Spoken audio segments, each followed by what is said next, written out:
Hi guys, हम लोग गंडक नदी के पास में है। ये हमारे मित्र है, कौन है? ये हमारे चचवा जी है, ये हमारे दादाजी है। ये मैं कौन हूँ? ये हमारे परम मित्र है। ये चंद्रिका राय का ये कौन परम मित्र है। एगो आगे अनिश, ये आ गए अनीश डॉन जट्टा, ये जट्टा।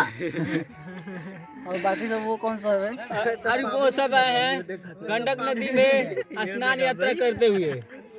अरे हाय गाइस, हाय गाइस।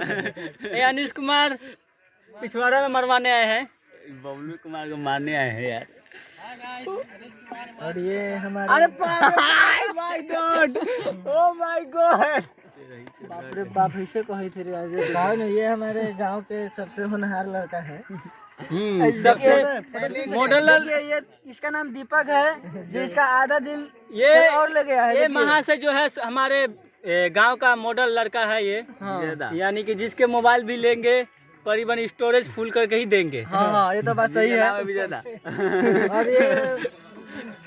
और ये फोटो का बहुत बड़ा शौकीन है। विजय दा कह के इंसल्ट करा दिए हम लोग। दानी जी के बहुत